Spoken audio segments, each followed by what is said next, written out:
नमस्कार दोस्तों, मैं भूपेन मिश्रा स्वागत करता हूं आपसे हमारे चैनल में। दोस्तों, आज का ये जो वीडियो है ये पूरा का पूरा समर्पित है हमारे छत्तीसगढ़ में जो सब इंस्पेक्टर भर्ती परीक्षा है लगभग 6 सालों से चली आ रही है। कुछ लोग इसे 2021 की भर्ती परीक्षा कहते हैं क्योंकि कांग्रेस के समय की आई हुई भर्ती परीक्षा मानते हैं इसे।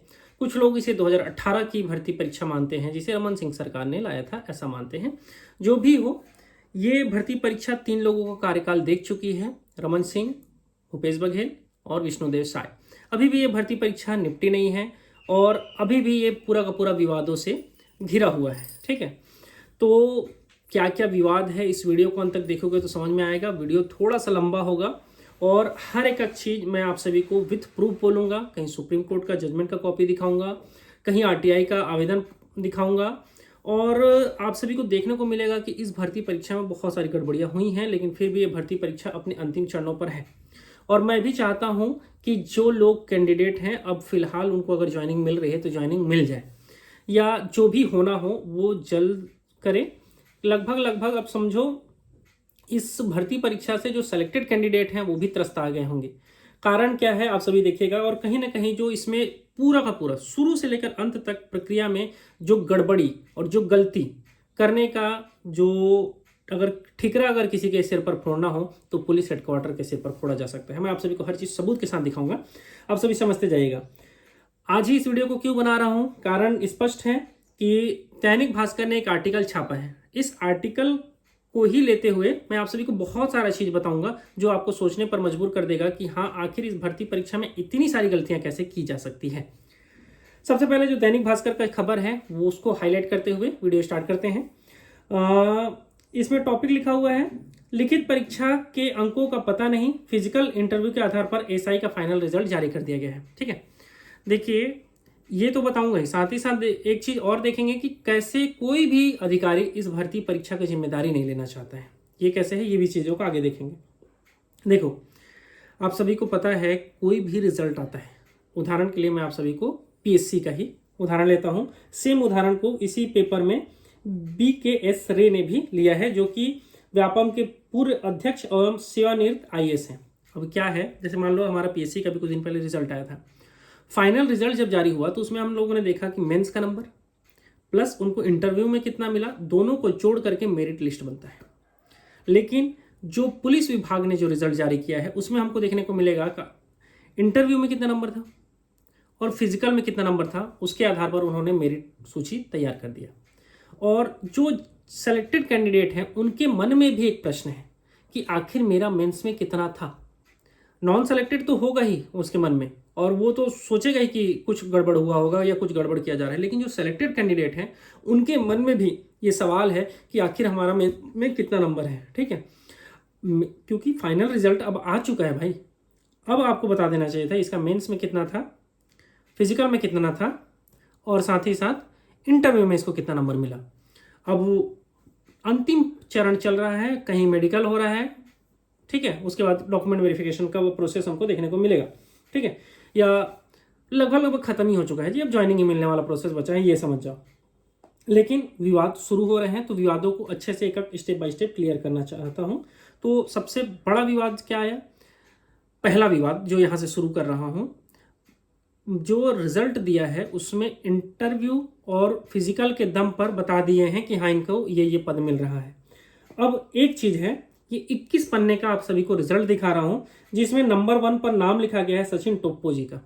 ठीक है, मैं व्यक्तिगत तौर पर इनको नहीं जानता हूं, सीधा बता रहा हूं। ठीक है, अब इनको एसआई स्पेशल ब्रांच मिला हुआ है, इनके नीचे वाले को पीसी मतलब PC in the sense platoon commander मिला हुआ है, जो कि सेकंड नंबर पर हमको दिख रहा है सन्नी भाई। ठीक है, सन्नी कुमार। अब अगर आप पूरा का पूरा रिजल्ट जाओगे ना 21 पन्ने का, एकदम लास्ट पन्ने पर भी जाओगे तो जो नीचे से सेकंड आया है ना उसको भी क्या मिला है, पीसी ही मिला है, प्लाटून कमांडर ही मिला है। ठीक है, आपको उसका नाम बताता हूं। 21वें पन्ने पर 958 नंबर पर आएगा देवरतन, उसको भी क्या मिला है, पीसी प्लाटून कमांडर मिला है। ठीक है, तो और एक चीज, इस पूरे के पूरे 21 पन्ने पर कहीं भी किसी का साइन नहीं है, तो कैसे मान लिया जाए कि हाँ ये, अगर मैं YouTube में दिखा रहा हूँ इस इस PDF को, ठीक है, 21 पन्ने का जो है, तो उसको तो मैं भी बना के अपलोड कर दिया हूँगा। मैं ऐसा नहीं किया हूँ, इसके सबूत के लिए बाकायदा एक स्क्रीनशॉट आपको दिखेगा जो कि पुलिस विभाग का ऑफिशियल साइट है, वहां से मैंने स्क्रीनशॉट लिया हुआ है। ठीक है, तो जब भी कोई भर्ती हो, कोई भी रिजल्ट हम लोग को देखे ना, चाहे व्यापम निकालता हो, चाहे आपका वो क्या नाम है उसका पीएससी निकालता हो, वो जरूर वहां पर हर पेज में नीचे में 4-5 लोगों का साइन रहता है। यहाँ पर वो चीज गायब है। अब मान लो अगर किसी से कोई लिपिक त्रुटि हो गई होगी तो उसकी जिम्मेदारी कौन लेगा, कौन सा अधिकारी लेगा, भगवान जाने। अब इसी से आगे बढ़ते हैं। अभी देखो मेन चीजों को अभी रोक के रखा हूं ना, सुप्रीम कोर्ट ये सारा चीज बताऊंगा, तो वीडियो को पेशेंस बना करके अंत तक देखना। ठीक है, अब आते हैं प्रेस विज्ञप्ति। जो प्रेस विज्ञप्ति इन्होंने जारी किया है, ठीक है, इसमें जो इन्होंने लिखा है वो आप सभी को पढ़ के सुनाता हूं। पुलिस विभाग ने सूबेदार जो भी चीजें हैं, कमांडर भर्ती 2021 की चयन प्रक्रिया के तहत विज्ञापित रिक्त 975 पदों के विरुद्ध 959 उम्मीदवारों की चयनित करते हुए चयन सूची दिनांक 28/10/2024 को पुलिस विभाग की वेबसाइट पर प्रकाशित कर दिया गया है। वही रिजल्ट आप सभी को दिखाया हूं। ठीक है, और यहाँ पर नीचे में एक साइन होना चाहिए अध्यक्ष भर्ती समिति का, वो गायब है। अब मान लो कौन है अध्यक्ष भर्ती समिति का, ना तो उसका नाम भी लिखा है। मान लो हम जिसको मान रहे हैं वो छुट्टी में हो उस दिन, तो कौन इस भर्ती परीक्षा की जिम्मेदारी लेगा, भगवान जाने। ठीक है, अब यहां पर इसी चीज को समझना कि पुलिस विभाग ही कैसे कैसे गलती करते जा रहा है, ये सभी चीजों को हम सभी देखेंगे। पहले आप सभी को सुप्रीम कोर्ट का एक जजमेंट दिखाता हूं। देखो मैं कहीं भी ये नहीं बोल रहा हूं कि इस भर्ती परीक्षा का क्या किया जाए। ठीक है, कई लोगों को लगेगा कि फिर से मैं भर्ती परीक्षा को रुकवाने के पीछे आ गया हूं। नहीं, जो सवाल खड़े हो रहे हैं और हमें दिख रहा है कि कहीं ना कहीं इस भर्ती परीक्षा में जो गलतियां हैं वो विभाग कर रहा है, और उसका हर्जाना कहीं ना कहीं परीक्षार्थियों को, अभ्यर्थियों को भुगतना पड़ रहा है। और उनकी गलतियों के कारण से समझिएगा लोगों को ये संदेह हो रहा है कि इस भर्ती परीक्षा में कुछ ना कुछ गड़बड़ी हुआ है। अभी सुप्रीम कोर्ट का 2-3 पॉइंट बताता हूं जिससे आपको समझ में आएगा कि कितनी बड़ी ब्लंडर मिस्टेक किया होगा पुलिस विभाग। ये तर्क दूंगा, उसको अच्छे से समझिएगा। ठीक है, ये है 11 नवंबर 2024 का कॉपी है। ठीक है, ये आप सभी को स्क्रीन में पूरा का पूरा चीज दिखेगा। वीडियो लंबा ना हो करके मैं सिर्फ और सिर्फ जो उन्होंने कहा है जज साहब ने वो आप सभी को पढ़ करके सुनाता हूं। ठीक है, as can be seen the entire requirement process has been concluded। ठीक है, मतलब ऐसा देखा जा रहा है कि जितनी भी प्रक्रिया है वो कंप्लीट हो चुकी है। At the point although the petitioner may have legal points to argue, मतलब फिर भी ये देख रहे हैं कि हाँ अभी भी आर्ग्यू किया जा सकता है, कुछ ना कुछ इसमें खामियां हैं। ठीक है, we are disinclined to invoke our special judicial under article 136 of the constitution of India. मतलब जो जज साहब हैं वो एक विशेष अधिकार का प्रयोग करते हुए, जो कि आर्टिकल 136 उनको देता है भारत का संविधान का। ठीक है, the petitioner accordingly stands dismissed. ठीक है, वो जो पिटीशन था उसको खारिज कर दिया गया था। क्यों? क्योंकि उस समय तक जज साहब का ऐसा मानना था कि उस समय तक पूरा का पूरा चयन प्रक्रिया खत्म हो चुका है, जबकि ऐसा नहीं था। डॉक्यूमेंट वेरिफिकेशन और मेडिकल 11 नवंबर सन 2024 तक नहीं हुआ था। ठीक है, तो अभी अगर उस समय के जो वकील हैं वो अच्छे से अपनी बातों को रखते हैं तो कहीं ना कहीं ये केस सुप्रीम कोर्ट में लड़ा जा सकता था। ठीक है, फिलहाल और कुछ चीजें पुलिस विभाग ने जो गलती किया है वो आप सभी को पढ़ करके सुनाता हूं। ठीक है, ये सुप्रीम कोर्ट का ही एक ऑर्डर का कॉपी आप सभी को दिखेगा। ठीक है, बगल में इसमें जो पॉइंट नंबर 36 है। ठीक है, अब देखो ये टोटल 167 पेज का है, जिसमें से पेज नंबर 134 पर जो पॉइंट 36 लिखा है वो मैं आप सभी को पढ़ करके सुनाता हूं। It is further submitted that we regards to the petitioner contents that candidate who have scored equal cut off marks we are not selected। मतलब समझो कि ये जो पिटिशनर है उन्होंने कहा है कि ये जो भर्ती परीक्षा है उसमें बराबर नंबर नहीं मिला है मेंस में ना, किसी को भी, चाहे किसी भी कैटेगरी में। तो आप सभी समझिएगा, आप सभी को कुछ आंकड़े दे रहा हूं प्री का, उसके आधार पर आप सभी मेंस में सोचिएगा। मेंस भी ऑब्जेक्टिव ही था, गोला ही लगाना था उसमें भी। ठीक है, जो अपना वो हुआ था प्री, ठीक है, उसमें 975 का 20 गुना अर्थात 19,500 अभ्यर्थियों को बुलाना था, लेकिन व्यापम ने क्या किया था 20,618 अभ्यर्थियों को मुख्य परीक्षा के लिए बुलाया था। ठीक है, मतलब कहा जाए तो लगभग 1,118 लोगों को एक्स्ट्रा बुलाया गया था। तो ऐसे ही पॉसिबल ही नहीं है भाई कि ऑब्जेक्टिव प्रश्न है किसी भी कैटेगरी में या किसी अलग अलग, चाहे एसआई का हो, चाहे प्लाटून कमांडर का हो, चाहे सूबेदार का हो, उसमें बराबर नंबर आए ही ना। किसी भी कैटेगरी में, चाहे एसटी का हो, एससी का हो, ओबीसी का हो या जनरल का हो, ये चीज पॉसिबल ही नहीं है ऑब्जेक्टिव में बराबर नंबर ना आना। तो ये जो पॉइंट है ये कहीं ना कहीं पुलिस विभाग को जो गले की जो हड्डी बोलते हैं ना, वो यही जो है सुप्रीम कोर्ट में जो पॉइंट उन्होंने कहा है, इसी के कारण से मुझे लगता है कि उन्होंने मेंस का रिजल्ट नहीं दिया है। ये मेरा व्यक्तिगत राय है, ठीक है। आप लोगों का राय इससे अलग हो सकता है। और अभी तो चीज़ें शुरुआत हुई है, ठीक है।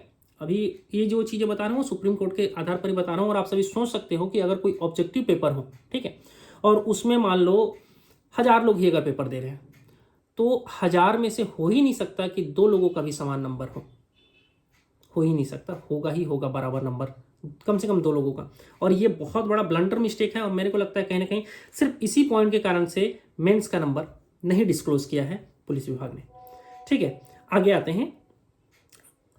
अब जो दूसरा पॉइंट है, जो सबसे अहम पॉइंट है, वो है कि क्यों पुलिस विभाग का कोई भी अधिकारी इसका जिम्मेदारी नहीं ले रहा है। किसी का भी साइन आप सभी को दिखेगा नहीं इस भर्ती परीक्षा में, हर में देखते हैं, इसमें नहीं देखने को मिलता है, ठीक है। आप सभी को एक आरटीआई का कॉपी दिखा रहा हूं, ठीक है। इसमें ये भेजा है पुलिस मुख्यालय ने, उन्हीं के लेटर हेड में है, और फिनेंद्र कुमार यादव जी को भेजा है। उन्होंने कुछ प्रश्न पूछे थे, प्रश्नों का जानकारी के आधार पर आप सभी समझना, ठीक है। इनको चाहिए गई जानकारी थी, प्रारंभिक स्तर के शारीरिक नापजोक परीक्षा के दौरान शामिल कुल अभ्यर्थियों के विरुद्ध पात्र अभ्यर्थियों की संख्या एवं इस प्रक्रिया को संपादित करने वाले विहित अधिकारी की सूची इन्होंने मांगा था। जानकारी इनको क्या मिला, कुल आवेदकों के विरुद्ध 70,741 आवेदक भर्ती प्रक्रिया के प्रारंभिक लिखित परीक्षा के लिए पात्र पाए गए थे। सूचना का अधिकार अधिनियम 2005 की धारा 8(1)G के तहत इस प्रक्रिया को संपादित करने वाले विहित अधिकारियों की सूची प्रदान करना उचित नहीं है। मतलब अधिकारी का नाम नहीं दिए, एक बाकायदा उन्होंने आरटीआई का नियम बताया है, ठीक है, नहीं दिए कोई दिक्कत नहीं है, नहीं बताया जा सकता है, आरटीआई में है, सही बात भी है, ठीक है। लेकिन इन्होंने जो मांगा था, उन्होंने प्रारंभिक स्तर के शारीरिक नापजोक परीक्षा के दौरान मांगा था ना, स्टार्टिंग का, ठीक है। अगला आते हैं शारीरिक दक्षता परीक्षा के दौरान लिए गए, मतलब आरटीआई को अभी यहाँ पर साइड में छोड़ दिया हूँ, चाहो तो वीडियो को पॉज करके देख लेना, क्योंकि वीडियो बहुत ज़्यादा लंबा हो जाएगा, ठीक है। ओवरऑल यही है कि कहीं भी हमें अधिकारी कौन संपादित कर रहा है इस भर्ती परीक्षा को, उसका नाम देखने को नहीं मिलेगा, ठीक है। और भी ऐसे बहुत सारे आरटीआई कॉपी है, एक और कॉपी है आप सभी इसमें देख सकते हो, ठीक है। इसमें बहुत सारी जानकारियाँ मांगी गई थी जिसे नहीं दिया गया, ठीक है।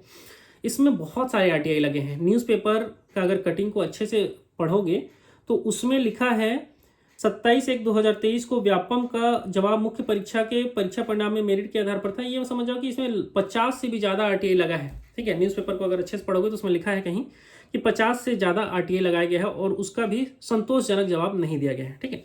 अब कुछ जो आप सभी को गलतियां इस भर्ती परीक्षा में हुई हैं वो आप सभी को पढ़ करके सुनाता हूं, अच्छे से देखना और समझ जाओगे आप सभी को कि इस भर्ती परीक्षा में क्या क्या गड़बड़ी हुआ है, ठीक है। सबसे पहला चीज जो इस भर्ती परीक्षा में गड़बड़ी हुआ है वो है प्लाटून कमांडर पोस्ट में महिलाओं को शामिल करना। सबसे पहला चीज तो प्लाटून कमांडर में महिलाओं को शामिल नहीं करना था, लेकिन इन्होंने शामिल किया, ठीक है। दूसरा चीज, प्लाटून कमांडर पोस्ट में महिलाओं को शामिल करने को माननीय उच्च न्यायालय बिलासपुर ने भी गलती माना था, ठीक है। और प्लाटून कमांडर में महिलाओं को शामिल करने के कारण अभी भी लगभग 2000 से 2300 पुरुष अभ्यर्थियों को नुकसान हुआ था, ठीक है। ये सारा चीज फैक्ट है, और ये इसको हमारे हाईकोर्ट ने भी माना है इन सभी चीजों को, ठीक है। पद वरीयता के विरुद्ध चयन करना, महिलाओं के परीक्षा परिणाम स्कोर कार्ड के पद वरीयता में प्लाटून कमांडर शामिल होना, वो जो प्लाटून कमांडर वाला जो विवाद था वो सबसे बड़ा गलती था, जो गलती कौन किया था, पुलिस विभाग किया था। फिजिकल परीक्षा हेतु 120 कम अभ्यर्थियों को बुलाना, लगभग 120 अभ्यर्थियों को फिजिकल के लिए कम बुलाया गया था।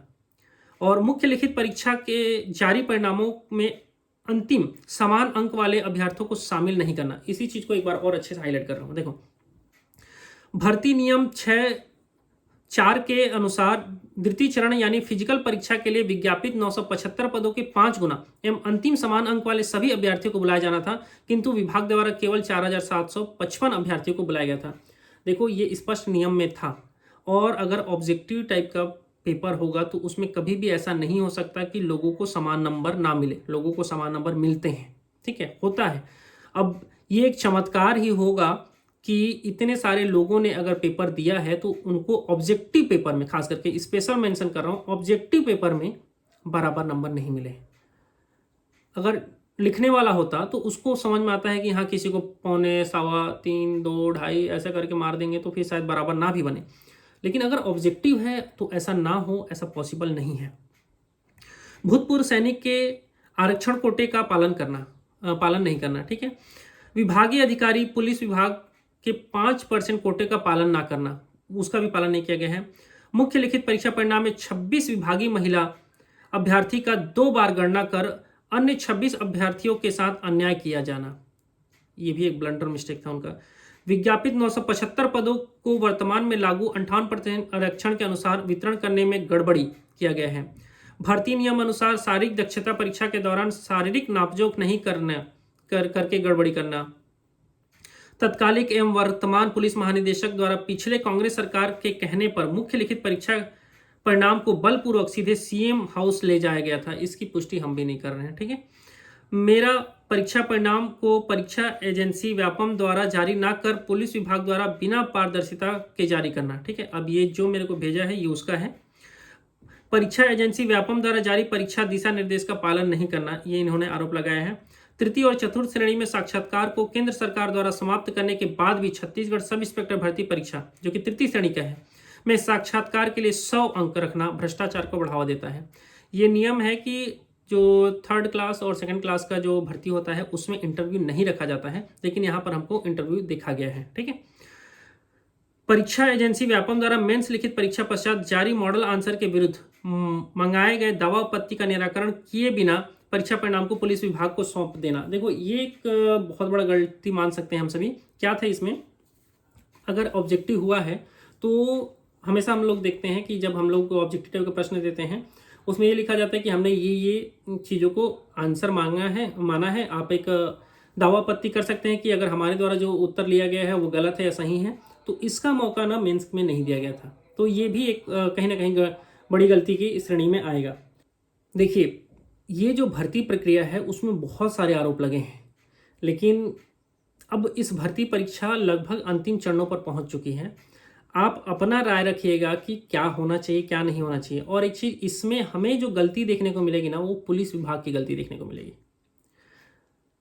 हर जगह पर गलती पुलिस विभाग किया है, जिसका हर्जाना कहीं ना कहीं अभ्यर्थियों को भुगतना पड़ा हो, चाहे वो जो सिलेक्शन ले रहे हैं उनको या जो सिलेक्शन नहीं ले पाए हो उनको, ठीक है।